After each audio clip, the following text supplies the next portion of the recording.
Hello and welcome back to In the Ring with Termite and Mr. S. Mr. S, this is probably going to be my most exciting time I've ever had on the air. This is going to be great tonight. This is already great. The folks listening right now don't know this, but we've been chatting a little bit before the camera went live, and I'm already excited. So I think we should just jump right in. I know sometimes we'll chat a little bit, but I think we should jump right to it today. I think we're going to have so much Well, talking. but before I do that, though, I noticed you don't have your hat on today. What's going on? Thank you for noticing that. I lost a good friend of mine, very, very close friend of mine in the boxing world. He's one of my trainers. And he went to be with Jesus last night, or actually early this morning. And I'm wearing this tonight in honor of Roy. Roy Alvarado means the world to me. We're going to be reaching out. We're going to later do a fundraiser to help pay for all of his bill and stuff, and his family, help them out. Great coach, great trainer, and he got liver cancer, and they said he'd last about 180 days or so. He lasted about 3 weeks. Wow. And something like that. Life's So short. my hat's off to Roy Alvarado, my good friend, and if I could hug him right now and tell him I love him, I would. But we're going to do the next best thing. We're going to talk to Jackie. We're going to talk about boxing. Let's go ahead and cue the nice introduction we have prepared for her, and we'll jump right in.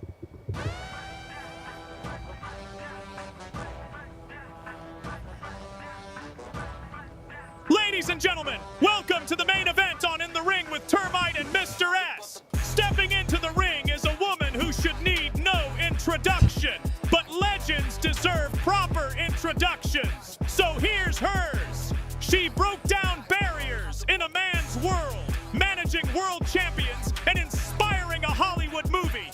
Known worldwide as the First Lady of Boxing, she turned doubters into believers with grit, grace, and a fighter's heart. Please welcome the pioneer, the trailblazer, the one and only Jackie Kallen.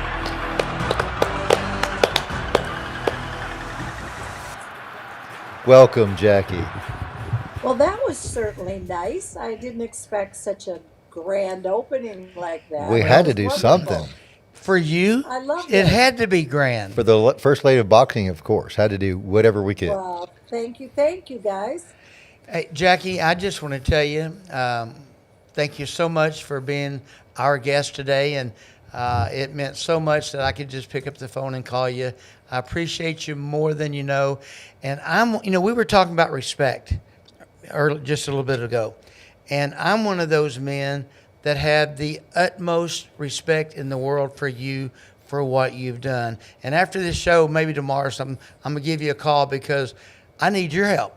I want your help. All right? Okay. Well, let's jump in. Our format, we got 5 rounds of getting to know Jackie, and our show is about overcoming, and she's overcome a lot, and we're going to kind of jump into that. But before we get into all the different stories that you have for us, let's start at the beginning. When you were young, where were you from? What was life, like growing up? Did you think you were going to be in the boxing realm when you were a little girl? How did that all play Oh out? my gosh. Of course not. I mean, that would not be what any little girl growing up thinking, oh, I'm going to be a boxing manager. No, that was never in the cards. For me, I was a journalist first. My background is journalism. So I was an entertainment writer for a daily paper, which I absolutely loved. And I interviewed absolutely everybody from the Rolling Stones to the Beatles to Michael Jackson, Elvis, Frank Sinatra. I thought I was going to be the next Barbara Walters. That was the goal. Okay. To really interview every president, every famous athlete, every TV star, every movie star. So that was my goal. I did that for 25 years, so I really met just about everybody you can think of. And along the way, we had a missing sports writer that didn't show up one day, and my editor said, can you go get a story with one of the Detroit Tigers? Because I live in Detroit.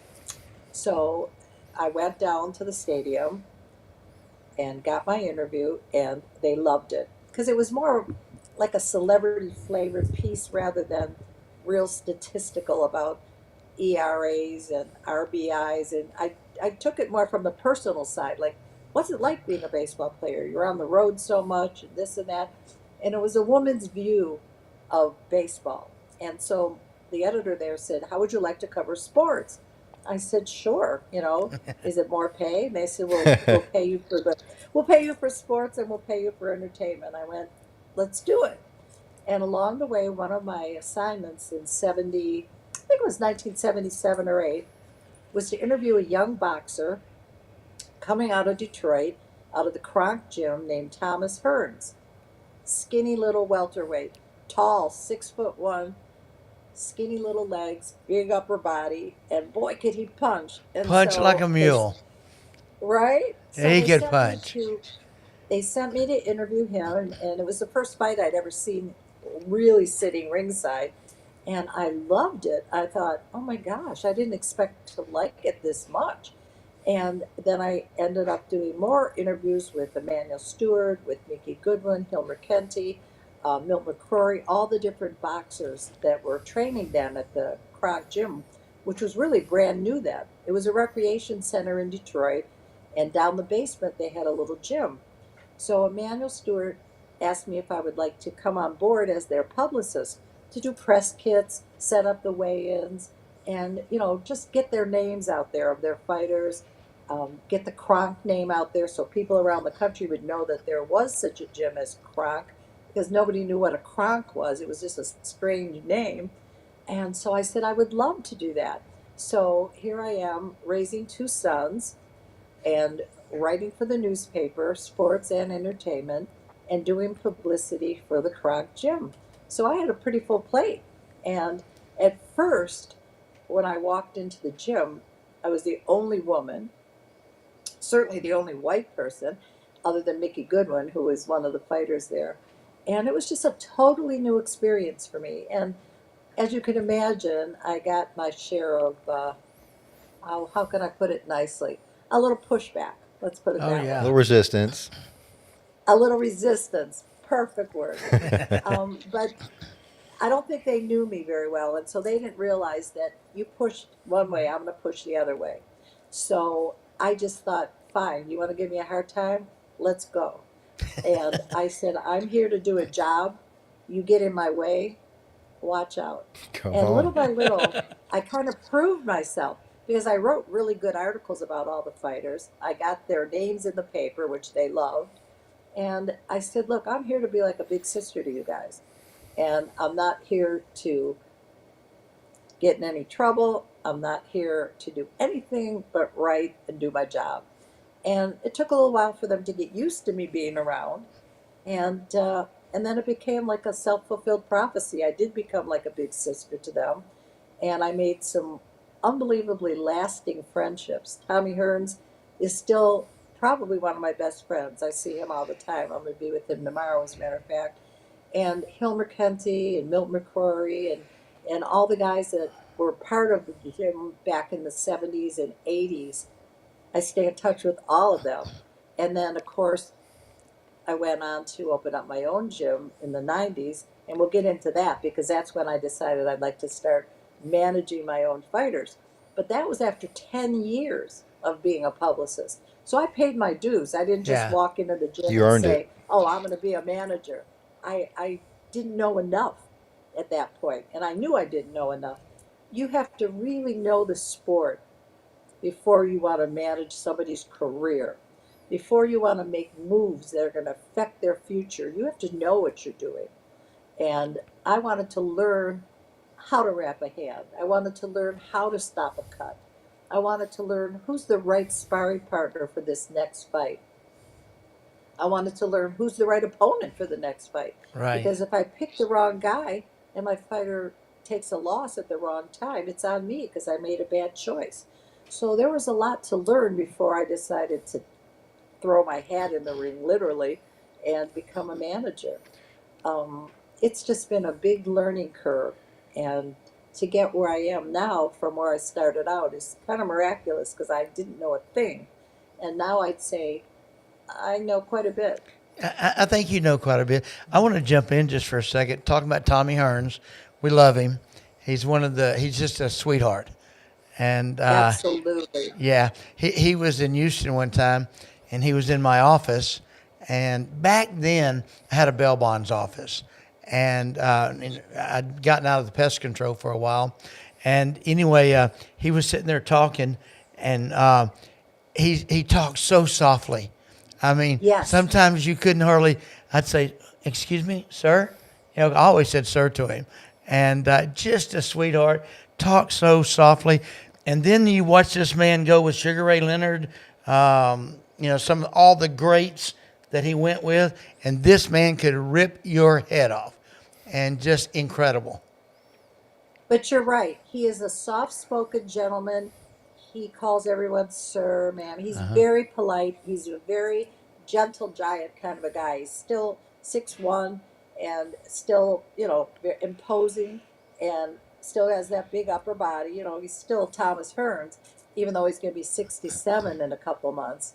Hard to believe. Yeah, But, we all, if we're lucky enough to be here and get older, it's a beautiful gift that not everybody gets. But he just had a hip replacement last month, and that's helping him because, a little wear and tear on the body from all the fights and that. well, And he tell was him I quite the said champ. hi.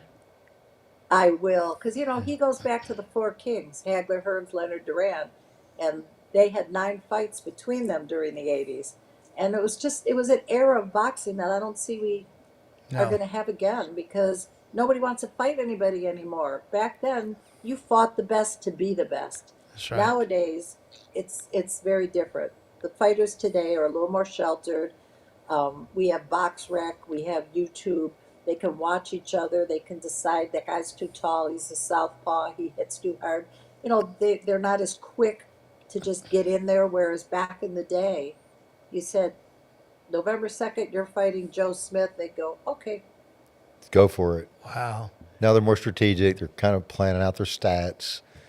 It's just a different I'm not game. saying it's bad or good, It's just but changed. Termite, back in the day when you were fighting, did you tend to just get in with whoever they told you to and say, hey, I got 2 arms and 2 legs like him, I'm Yeah. going to do my thing? Or did you question it? I never questioned it. I just, whoever they told me to fight, I fought. Now, they may have, I'm sure they did the study. I know they did the study, and, this would be a good opponent at this time, or, this one is good now. And for the ones that don't know what we're talking about, you can throw a fighter in there with a guy that's, if you're wanting to build him, and we call it building a fighter, and you can throw him in there with a guy that's just slipping out of the top 10 of the world, and the right time to get him maybe when he's like 11 or 12 or 13 in the world still, he's sliding, and then you beat him while he's still got a big name, a good name. A lot of people don't, today they just want to fight nobodies. Just so they can win. And I want to take that back. Probably not everybody, but I've experienced that just recently a lot. A lot. Just so they can get a W. Yeah. Yeah. That's what I'm saying. I'm not saying that all the fighters today are like that. They want to be smart. You want to strategically pick the right guy at the right time because styles make a fight. Right. We know that's a common saying. But you put the right style fighter with the right opponent, and it makes for a good fight, or vice versa, it makes for a lousy fight. So Right. that's up to managers and trainers to kind of pick the right fighter at the right time. You don't want to put your kid in with a world beater too soon. And at the same time, you don't want to go 20 fights against average guys because now where are you going? So it's very strategic. I think that boxing is a lot more strategic than what people think. It's kind of a physical chess game. That's right. That's exactly And right. you mentioned whenever you went from your writer and your journalism days to then covering to your very first boxing match that you mentioned, you said you were surprised yourself that you enjoyed it. Most women find it, violent. They don't like it. I'm sure you had some preconceived notions. Walk us through like what you were worried about, like I'm not going to like this, to the point where you flipped and said, "Hey, I actually enjoy this." What was that like? Well, a lot of people point out the obvious, the blood, the cuts, the broken hands. You see people punching each other and you see the look on their face when they get hit in the chin, and their legs go weak, or they go down, and you go, oh, this is so brutal. But I think what I saw, and of course I saw someone like Thomas Hearns, who was a master at that. So it wasn't like, going to see two guys in an alley, or, an underground fight. I saw the best of the best, even at his age, 19, 20 years old. He was gifted. It was like a poetic physical ballet, because I watched timing. I watched how they were careful when to throw a punch, when to block a punch, bobbing and weaving, when to slip a punch, and when to block a punch, when to roll your shoulder. I started seeing the physicality of it, and the mentality it took to know, and the reflexes to know when to sidestep, when to go to the left, when to go to the right, when to duck down when you saw something coming. And I thought, wow, this is really interesting. It's not just two people punching on each other. There's a lot of strategy here. The good fighters. Now, of course, you talk about a fighter who's, a 50-50 fighter, maybe he's 12 and 12. He's average, he's an opponent, and there's not a lot to admire there. They're very, predictable. But you watch a really great fighter who's gifted, and it's very, very interesting to watch. So I started to see the fight technically, rather than, yeah, or he's got a cut, he's bleeding.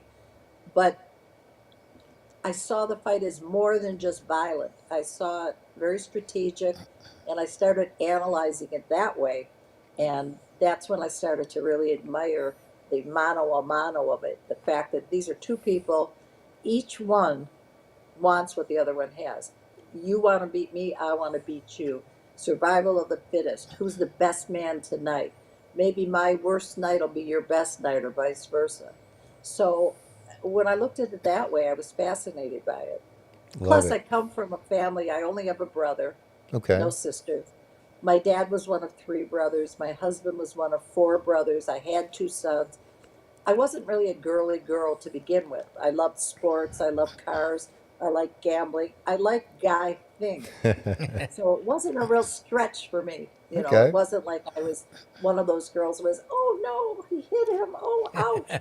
It was like, get him again. You got him now. Don't, you know, finish him. What are you doing? Or get off the ropes, God damn it. Instead of just, you know, I found myself really in there with them. And I was kind of like feeling the punches. And it was very exhilarating. And I just said, this is a sport I can really get behind. And It's like you were obviously, born into it. 47 years later, I'm still loving it. Wow. You say 47 years later, you said nothing's off limits.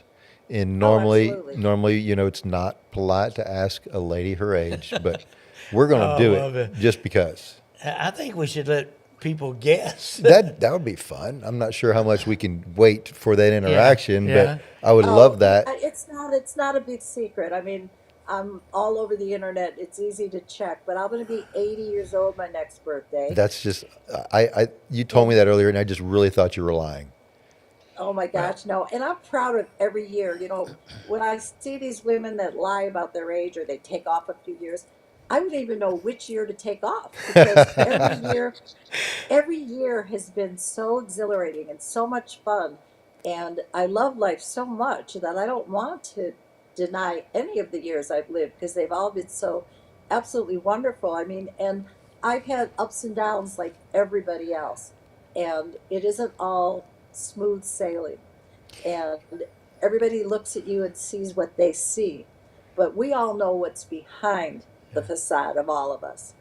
And I've had my share, like everybody else, of negative experiences physically. Um, I mean, you want to hear stories? I got stories We're good going to and jump bad. into those. Let's ring the bell for round one, and we're going to jump in to now. What are some of these? Our show is about overcoming. It's in the ring of life, and we want to inspire our listeners by sharing stories of someone successful like you. Some people might look at you and just say, well, she's lucky. If I had her looks, if I had this, I could be successful. Tell us really what it took for you to get where you are today. What are some of the moments that you didn't think you were going to make it? You thought about giving up, knocking down, you got knocked down. Tell us some of those stories. Well, first of all, you touched on something right there. Um, it's not about, when you look at a person, it isn't about looks, it's not about money, it's not about what car they drive, what designer bag they have, or whatever. When you look, at least for me, I look at a person, I look at their soul, their character, who they are, what do they bring to the table, because I know I try to bring something to the table every day wherever I go. I want to do something good, a random act of kindness, a nice word for somebody, a wait person, a valet parker, just whoever I interact with every day. I feel that we're all here struggling the same. And like we said about mutual respect, everybody I meet is a new friend, is somebody that has something to offer, and I don't judge by looks, money, or any of that.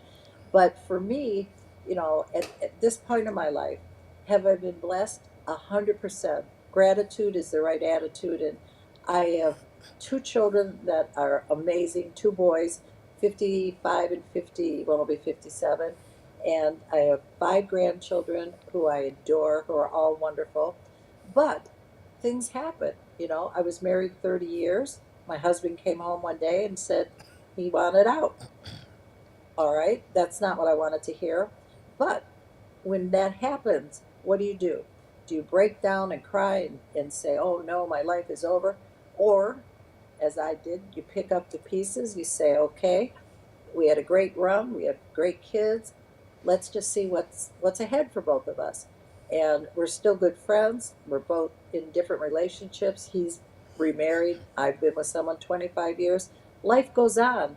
I chose to take the lemons and make lemonade and get on with my life. I moved to California, started a whole new life there, and it's been great. I learned from it. I didn't blame someone else and say, oh, you left me for someone else. No, what I said was, what did I do wrong that might have contributed to this? And I'm not going to make that mistake again. Yeah. So I think I learned from that. Same thing with the physical things. I have four heart stents because I've had four blockages that were Wow. 95%. Okay, any one of them could kill you, but guess what? They didn't, and I'm here, That's right. and I have my stents, and I feel great. I have sleep apnea, so I have to sleep with one of those little Hannibal Lecter things, with CPAP, but that's great because it keeps me going. I've had nine skin cancers. Three of them have been melanomas, Oh which are my. really not the good ones, but they got it in time, and I'm here. And I have osteoporosis, which I take injections for once a year. And these are just parts of life. Nobody gets out of here without something. And I think I've learned to be so grateful that the things I have are fixable. Right. And and so here I am going on 80 years old and I feel great. And I never say, why do I have this or why do I have that? I just say, hey, if that's all I have, I can handle it. It's great, Yeah. no problem. And that's what I mean about attitude is the most important thing. Yeah. I'm more grateful for what I have than concerned about the negatives. Now, Right. that is a very powerful attitude. Obviously, at almost 80, you have a lot of wisdom. Did it take you, how long, or were you like this your whole life? When you were 20s, did you have the same outlook on life, or did this develop over time? I think I was wired pretty much with a very positive outlook on life. I wake up smiling. I don't sweat the small stuff. If I'm stuck in traffic, I go, okay, who can I call, talk to while I'm in traffic? I think about something I've got to work on, and I'll use that time to think. And I try to take every negative and turn it into a positive. I try to find the silver lining because there is one in almost That's every right. situation. It's a lesson. You learn from it. Even the bad experiences, I feel like I've learned something. And life is a gift. And every day that we're here, that we can get up, we can get in the car and go where we're going, that we can still speak intelligently, have a good mind. I appreciate that. Sure. So, attitude, like I said, that's my whole thing. My motto in life is attitude. So I think I was pretty much born this way, but I think I've put in my time and worked at it because you have to work on yourself. I think you guys probably both know that. You seem to be pretty, All the time. centered people, down to earth.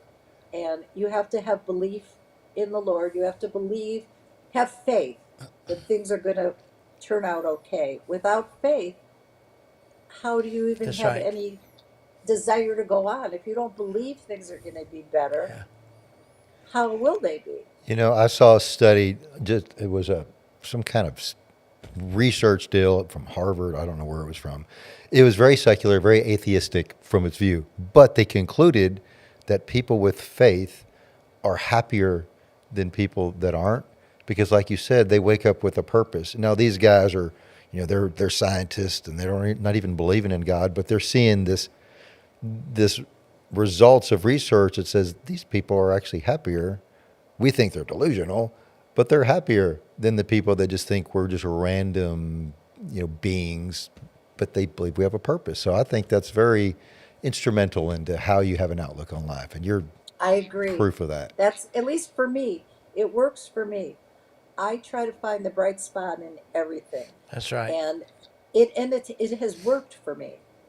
I've reached this age um, with very few regrets. It's like that song, I did it my way. Regrets, I've had a few, but then again, too few to mention. I did what I had to do. It's like that song. You have to do it your way in life. Yeah. You can't be anybody but who you are. I've never wanted to be anybody else. I've never had a jealous bone in my body. Actually, I'm the opposite. I'm so happy for people when they're doing well. I Right. feel proud of my friends when they achieve something. You can't look at the next person and say she's younger or she's thinner or he's got more money or what. You can't be them. So why even waste your time? Work That's right. on being happy with who you are. That's right. Don't you think that's a big secret to being happy? Jackie, I love waking up in the morning and thanking God for the new day and, the ability to wake up. And I get excited from the time I hit the ground throughout the day. I just get excited about life. And I literally start thinking, God, thank you for another day. I got another day that, I get to go out and chase dreams and have fun.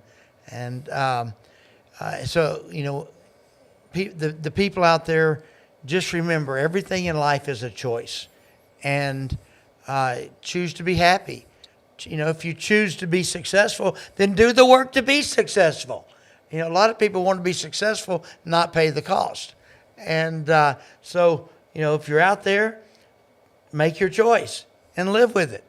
And if you want to be happy, just say, I want to be happy, and then go do it. And don't let anybody make you sad. I like what you said on if you want to be successful, do what you got to do and pay the cost. Yeah. And here you are successful. Tell us more about the cost of being first women in a man-dominated sport.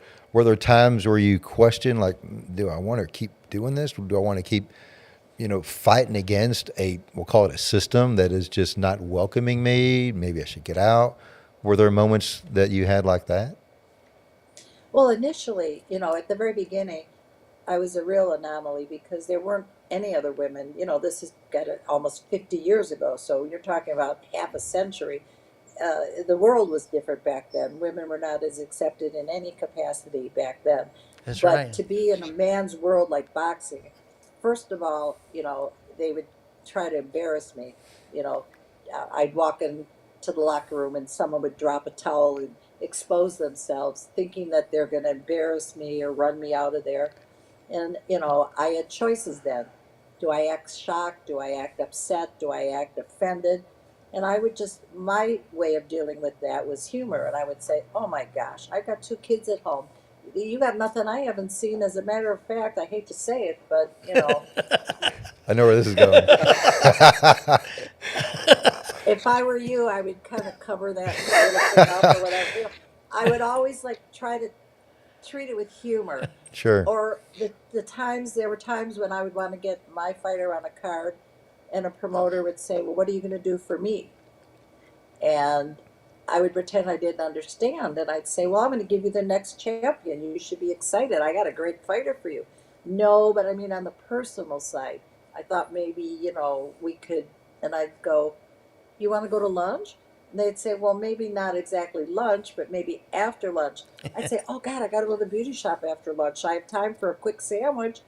I would always deflect and never insult the person by saying, "Oh, how dare you," or "that is so rude." And so I never wanted to embarrass someone or make them feel bad. Sometimes I would say, "Oh, that's such a great offer. You're so attractive. But I'm married and I've got little kids. And God, if I would have met you earlier, oh my gosh, we would have made such pretty kids," or something like that. I would always handle it tactfully. And I think that women after me came along with this whole Me Too movement. And I'm not saying that they're not right, that guys can be really offensive. I mean, I won't call them pigs, but men can definitely step out of line. And I think every woman has a right to be treated Yeah, properly. I do too. But I think that some of that could have been handled differently by the women and maybe stopped before it got to the point that it got to, because nobody ever took advantage of me. Nobody ever embarrassed me. I can hold my own, and maybe these other women cannot. I give them, that maybe they don't have the same personality. Right. But, when I have guys that did come up and get a little too touchy or, physical, I would say, "You know what? I got to go.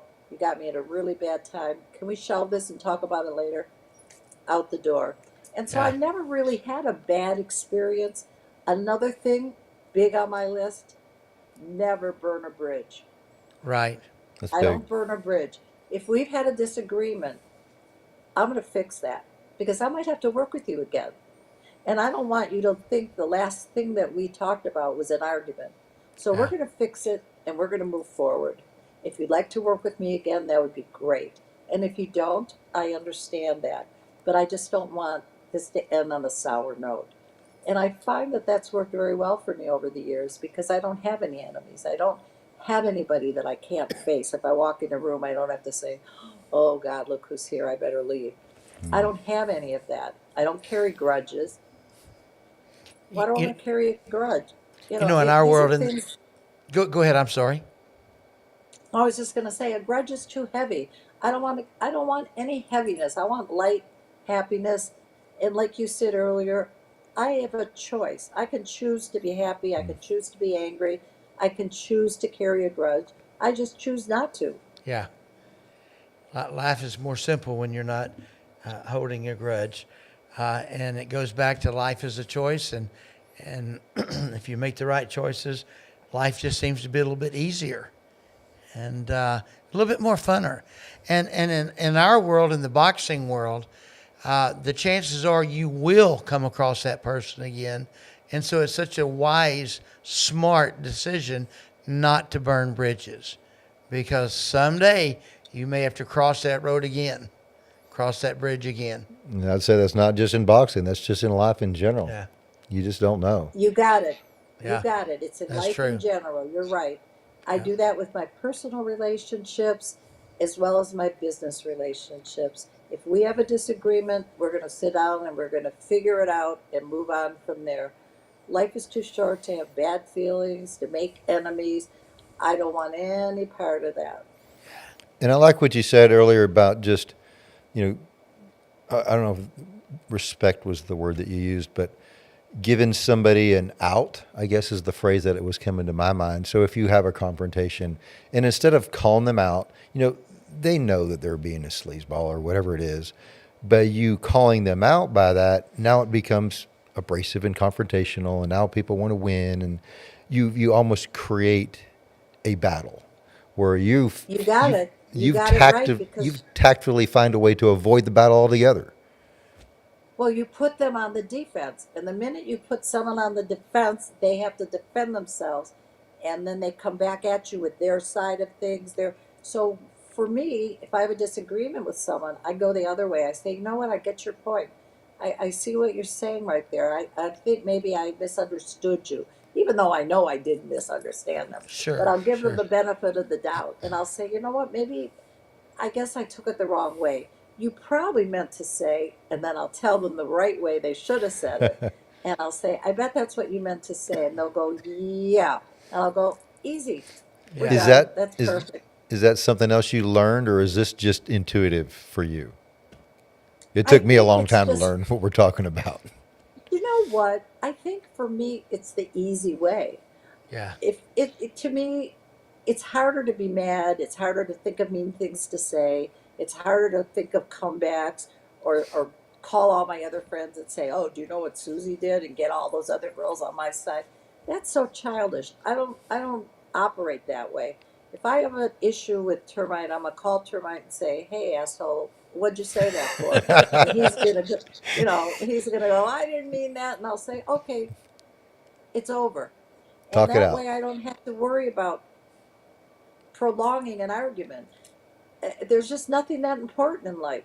I mean, now I have friends that disagree with me, and then they say, "Wow, you don't stand on your principles, you don't stick up for yourself." But I choose not to because it's not worth it to me. You're If you winning want to be, anyway. You're winning the battle. you want to be right, be right. I'd rather Yeah. be happy than right. You can be right, and let's just go on to the next subject. I'm That's not what going it to comes sit there down and to. argue. Three things that I care nothing about: who you vote for, who you sleep with, and who you pray to. None of my business. You want to pray to Buddha? Great. You want to sleep with a girl, a boy, whatever? I don't care. None of that concerns me. Are you a good person? Are you kind? That means something to me. Are you fun to talk to? Do we have things in common? That's great. But if we don't have things in common in one area, we might in another area. Maybe you're a Republican, I'm a Democrat. So what? We both like rock music, or we both like country music, or we both like sushi, or whatever. We are more alike than we are different. Look for the And commonalities. we have to look at each other as friends, not as enemies. Everybody has something to bring to the table, as I said earlier. Just be a little gentler with each other. Don't be so critical, so judgmental. You're not perfect, so why would you expect someone else to be perfect? That's It's it. just that doesn't make any sense to me. People who find fault with each other, look in the mirror. Are you perfect? Yeah. There's I the. think our world needs to hear a lot more of that. I was just talking to another friend not too long ago, how back in the 90s, what have you, you would have friends of different political views and you could talk and you kind of give each other a hard time and but then you were friends again. Nowadays, it's like you can know somebody for years and you have a political difference. They unfriend you on social media. You don't talk anymore. Like what is how do we bring back some of what you're talking about? Get people to just don't be so It's judgmental and about accept respect. Like you respect. said Yeah. earlier, it's about respect. If I respect someone, that means I respect their opinion. It might be different than mine, but I have to respect it because that's your opinion. It doesn't mean it's right or wrong because opinions aren't right or wrong. They're opinions, they're not facts. So if you like Trump and you don't like Trump, who's to say which one is right? It's an opinion, and you're entitled to your opinion. And my opinion is no more important than yours, not 1 ounce more important. We're Strong. both human beings, we both have ideas and thoughts. Mine are no more important than yours. And I like to debate things. If you want to talk about politics, let's talk about it, but not argue. Talk. Right. Tell me why you like the left, I'll tell you why I like the right, or you tell me why you like the right and I like the left. Whatever it might be, let's have an interesting discourse on it. Let's talk about it. Let's discuss it. Let's dissect it. And let's learn from each other. There's nothing wrong with that. It's about respecting each other as human beings. I don't expect everyone to agree with me on every subject. I wouldn't want them to. How It'd be kind of boring. boring, right? Yeah. Right. But if you have a different opinion than me, explain. I Yeah. might learn from you. Maybe I like red and you like white. What's beautiful about white and what's bad about red? Teach me. I want to learn. Right. That's what life's about, learning every day. Find something new, discover something new, have a new goal. Don't sit back and say, I mean, I'm in the Hall of Fame, I'm in several halls of fame. It means the world to me. Yeah. But that doesn't mean I know it all. I want to learn more. I want to stay in boxing for as long as I can. I don't know everything about anything. I know a lot about a lot of things, but if you can teach me something, please teach me.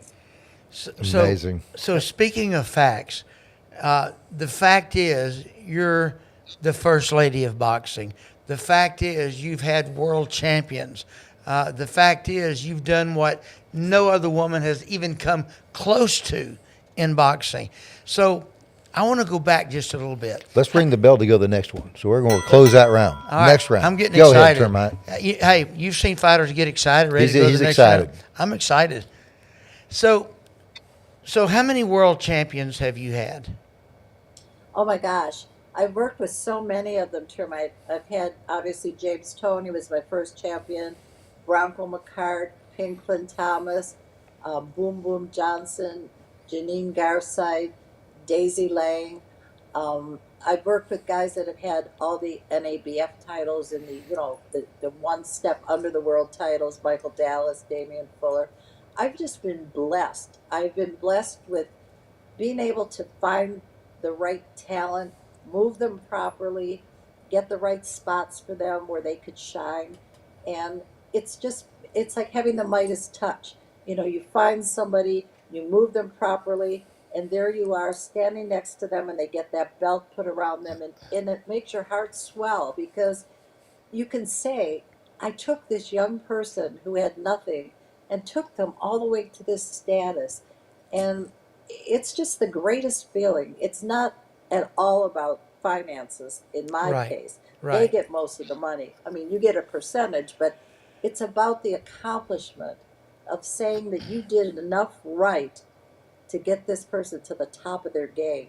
There's no feeling better than that. It's like being the idol maker. You've taken a rough piece of clay and created a masterpiece. It's very exhilarating. It's I love creative. it, and It's I'm still doing it. it's quite creative, and you're making a difference, essentially. You know what amazes me, Jackie, is that it's hard and the odds are against you of getting one champion. All right. But you've had several. And, that just amazes me. And which, I'm thrilled to be called your friend. I'm thrilled to know you. And I'm so Vice proud. versa. My girls, between me and my wife, we have 7 daughters and a son. And yeah. And so, A lot of weddings, honey. oh, I know. So 4 or 5 of them are probably watching tonight. Probably about 4 of them. And, this just does my heart good because my girls think they can do anything. And, I and love I tell them, that. oh, I do too. I love it. I tell them they can. I tell Girls, them, let me just say one thing. I'm interrupting you. no, Girls, go you have ahead. a hell of a dad. You have a great father right there because you can do whatever you want. That's right. You can do anything you want. Put your mind to it and do it. But what I tell people, and you touched on it earlier, is you got to put the work in. You That's right. can't just say, oh, I'm going to be the world's greatest lawyer, but I'm not going to go to law school. Or I'm going to be the greatest pianist, but I'm not going to take a lesson. It doesn't work like that. You got to put your time in. You've got to That's it. learn everything. I had to learn more about boxing than any guy would learn because I was being tested You had all the more to time. overcome. Yeah. Oh, You're a woman. What do you know about boxing? They would say yeah. that to me. What do you know? What's the most important, punch? Oh, gee, let me think. A jab? Oh, like, wow, she knows what a jab is. I mean, yeah, everything You had to comes off prove the jab. yourself. Exactly. I had to prove myself all the And you time. didn't take You know, offense to that. Some people take offense to that they have to prove themselves, and you basically embraced it. I've got to prove no, myself. you know what I would do? It's funny you said that. I would say, what do you want to know? Test me. Ask me a question. And if I did know the answer, I'd say, please tell me because if I get asked that again, I want to know. Give me the answer. Perfect. It's like that constant wanting to learn. I want to soak up, and then I'd give them credit. I'd say, I'm so glad I talked to you today because I might not have known that. So thank you. And then what are they going to say after that? They can't really hate you when you're being nice to them, right? That's true. I've been nice to more assholes than anybody you guys can imagine. That didn't deserve it. Yeah. We got a 100%. we have a question from someone on YouTube, and they're asking. They say you have a great eye for boxing talent. Is there anybody on the horizon she thinks can be the next big boxing office draw? That's a great question because I go to gyms and I look and I study and I try to see. I'm working with a kid now named Mike Quan Williams. He's out of Connecticut, and he's a really good prospect at 140. Matter of fact, we're looking at a couple of possibilities for him coming up October, November, and I think that's a name to keep in mind. I think he's got a good future. I'm working with a girl, Sharetta Metcalf. She's actually from Texas, and she's signed with Jake Paul, and who actually I was hoping that subject might come up because everybody asked me, "What do you think about Jake Paul? Is What that do you good think for about That's, Jake boxing?" Paul? what do you think? And and and I really like Jake. Having signed this girl with him, we've worked together, and he's a very nice young man, and him and his brother both, and his mother's a doll. I've met her a couple times. She's lovely, and I think he's getting new eyeballs on the sport. And, whether you like the fact that he doesn't have an illustrious amateur background, he's making millions of dollars. I'm sorry that, you're not happy with that, but I give him a lot of credit. Yeah. I think what he's done is pretty amazing. And he's got a lot of people watching boxing that weren't watching boxing before, and he's almost like the WWE of boxing because it's entertainment, it's sports entertainment, and It is the entertainment. guy's worth he's worth like $100 million. How can you argue with success? Let him Yeah, do his that's thing. He's not incredible. hurting anyone. Yeah. So, Mr. S, I want to hurry up and get to the Yeah, I was next going to say round. I'm looking at the time, and there's so many things I want to get to. So let's ring the bell on this one, and then we're going to get to all of the things that we've kind of built up to this. This is not obviously the culmination, but we've really got to this. They made a movie inspired by your life, and I really want to hear a lot about everything that you've talked about that built up to being the first woman in boxing, and then now Hollywood told your story in a movie called Against Yeah. the Ropes. And I'm curious. I know Termite will ask his own question. One of my curiosities is, what parts were kind of true, what parts made you laugh, and what parts did you like? And I was like, that's not quite right. What did you think Well, about the now movie?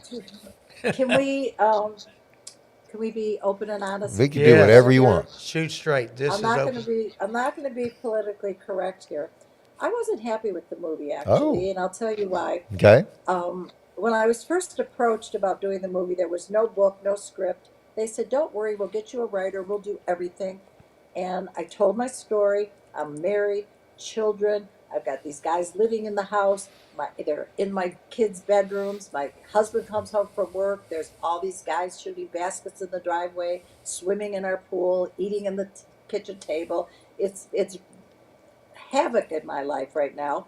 And they said, "This is a great story. We want to buy this story." So I ended up selling it to Paramount Studios, which is a great place, by the way. They're good people.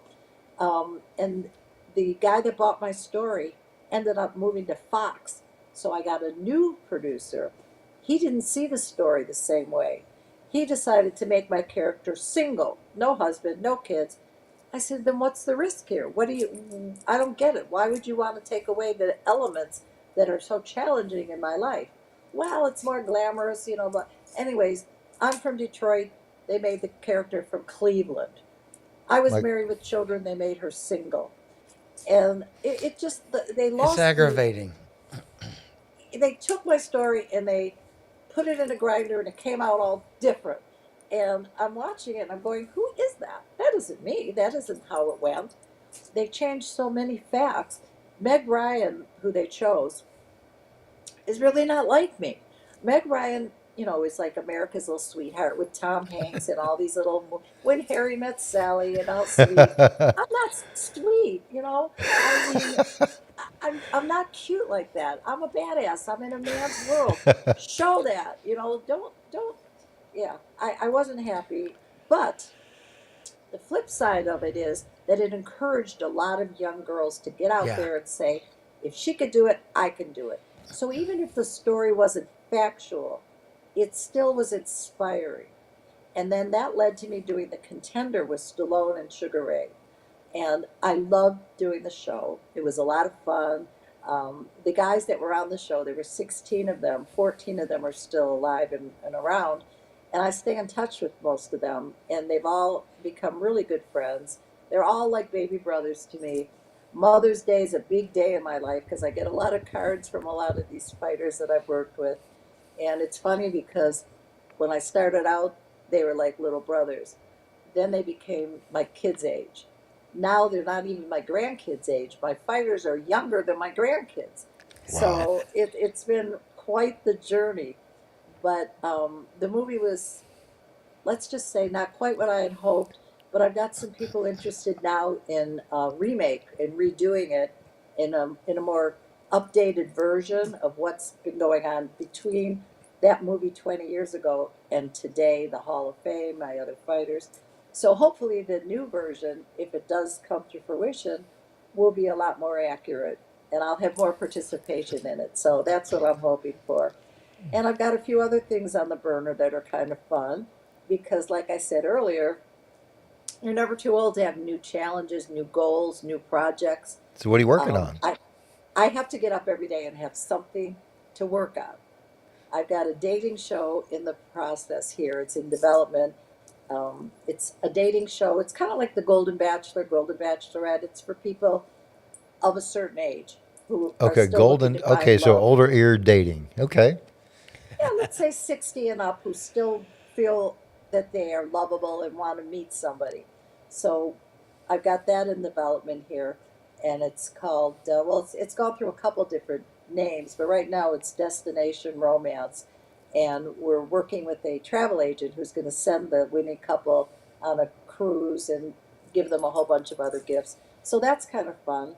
And I'm working on another show. It's a boxing reality show. You guys will love this. And it's called The Heavyweight Comeback. And the fun part about it is that it's two teams. One team is in Philadelphia, and they're down and gritty. They're really bare minimum. The other team, which is my team, is living in a mansion on Star Island in Miami. I have a private chef for them. They get massages every day. If they want manis and pedis, of course, we'll get it. They have all designer clothes. It's like pampered.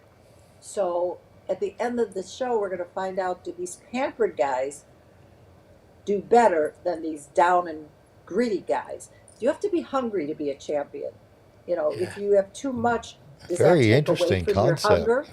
So it's like a social experiment. It And is. I think my guys are going to do great because I'm going to give them the best of everything, and they're going to kick ass for me, and they're going to win. And I don't think I'm going to spoil them to the point that they don't win. I'm going to spoil them, So but are they're you going to going to win. assign different trainers to them? And Yes, correct. that's Why, awesome. you looking to be a trainer? For you, I would in a heartbeat. And Okay, because we have a lot of really great former champions coming on board. We've got Michael Buffer and we've got Jimmy Lennon Jr., the announcers, yeah. and we've got Larry Holmes and James Toney and Buddy McGirt and some really good names involved. Oh, I love it. So, yeah, I'll talk to you about that. But Okay. I'm really excited about that because I think it's going to be a fun show to do. Oh, it's going to be And That does blessed. sound fun.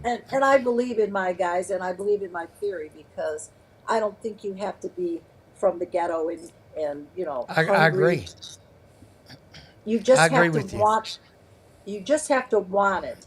And there's a lot of different ways to want things and you don't have to be down and out to want to succeed. That's right. It is a different philosophy than some. I've heard Mike Tyson recently talk, and he said something to the effect of, when growing up, he didn't want his kids getting into boxing, and his son said he wanted to become a boxer, and Mike Tyson was appalled. It's like, no, you're not going to become you couldn't make it. I had to survive. Boxing is for people that are down and out that have nothing in life. You couldn't be a boxer. See, I So it's a disagree with completely that. different philosophy. So it's obviously opposite. So obviously you disagree, but it's interesting to hear these perspectives. That's what we're going to find out. I think that's the whole purpose of this show is to see whether or not that is true, whether that's what fuels a champion, or whether anybody with enough This sounds like a desire great show. and talent. Yeah, I think it's going to be fun. When's that getting close to? Obviously, you're talking about Well, it, so it's enough where you we're can discuss it. yeah. Gabriel Blinder is the guy from New York who put the show together. He's a great guy, And we're working on it now, and hopefully we'll have some news on it soon as far as where it's going to go and where it's going to end up. But I think he came up with a really unique idea, and and I like I said, this socioeconomic idea of Yeah, the which element. really is going to, you know, at the end of the day, prevail. And so we'll see. My prediction on that is your guys are going to end up winning because the other guys may be hungry, which being hungry is important, but having everything you need for success is also important. You can be hungry, but if you don't have the things you need, then you're probably not going to make it. But you can be a spoiled brat and all that kind of stuff. But if you're willing, champions, they got a heart of a champion. And uh, I just think I'm excited about your side. I think you're going to win. Well, I appreciate that because I don't feel we should limit any sport or any field to any particular group. I think anybody can be whatever they want, coming from whatever background they come from. It's free choice. Be what you want to be, have passion. I feel like I've never worked a day in my life because I love what I do. I've loved being a reporter. I've loved doing TV. I've loved doing radio. I've loved managing. I've loved promoting. I've never really done anything that I didn't love and have passion for. And that's a big part of success in life is Yeah. feeling that passion for what you're doing, loving what you're doing, getting up every day saying, God, I can't wait to see what I'm going to do today. These people who have drudgery in their life because it's repetition. I don't care what I did. If I was on the assembly line doing a very menial job, I would make it fun and I That's would right. make sure that every day I got up with something to look forward to. I'd make great friends on the line. I'd have wonderful experiences because that's like you said, it's a choice. We have that choice of how we're going to deal with today. Tomorrow, we know is not promised. Yesterday's done. Whatever I did yesterday, good, bad, or indifferent, over, calendars turned. I have today, and I'm going to do as much as I can today to make this a great day. Because each day I say, this could be the best day of my life. Right. And it That's might right. be. That's right. Love it. Well, But, I think we should ring the bell to do the last final but, closeout. let's ring the bell, and then Go ahead, good close it job. out for us. Okay, so you've met so many. I've met a ton of people, but you've met more people than me, and I mean that. And how was it working with Meg Ryan? How was it with Clint Eastwood? All these. How is it to you? What did it mean to you? Well, it's interesting. You guys ask fabulous questions, by the way. I'm having a better time than you are because you're you're really hitting on some really great points, things that I think people can learn from, and you're bringing out some really good subjects. But for me, of the people I've met, people say you've met so many people. I've met presidents, like we said earlier. I've met sports celebrities. I've met actors from every field. I've met musicians, you name it. The people that have stood out in my life, and again, there's so many. I mean, I would say almost everyone I've met has made some kind of a lasting Right. impression on me in one way or another, because I choose to find something interesting about everybody. But Elvis Presley was bigger than life. I can Meeting imagine him, that. spending time with him was very memorable. I had that same feeling with Michael Jackson. You Okay. feel like you're in the presence of somebody that's a little different than the average person. Yeah. And Frank Sinatra was like that. They're very iconic. These are legendary people who've made huge impressions. And so when you meet them, you kind of feel that. The air is a little different in the room when they come in the room. Um, Bill Clinton, Donald Trump, the different presidents I've met, they have an aura just because of what they've accomplished, who they are. You feel different around them. But then I've met people that are much lower down, different musicians, different athletes, who are so interesting to talk to. I could go on and on with guys like Paul Stanley and Gene Simmons from Kiss. The old Yes. singers that I grew up with, like the Paul Ankas and the Tom Jones and the Frankie Valleys and the Bob Segers and all the musicians that I've interviewed and that I've gotten Speaking to of know. musicians, the one that died recently, Ozzy Osbourne. Did you ever cross paths with Oh, him out of curiosity? I did. I met him and Sharon when I lived in LA. I lived in LA. After my divorce, I like I said earlier, instead of taking this as like a horrible, depressing thing, I went, okay, it's a get out of jail free card. Now what's next?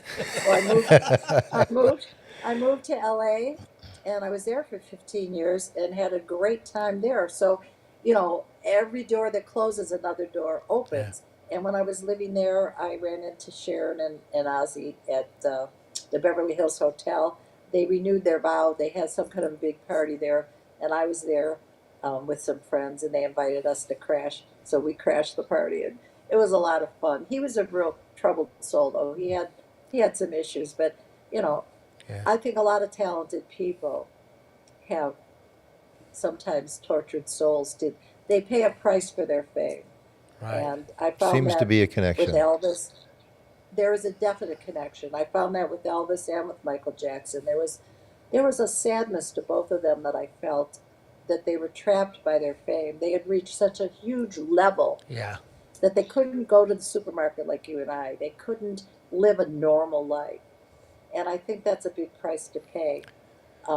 Fame is a trap of its own, and too much of anything isn't good, but too Right. much fame definitely is a trap. We had a Bill Superfoot, I don't know if you know who he is, on the martial arts, and he spent some time training Elvis Presley.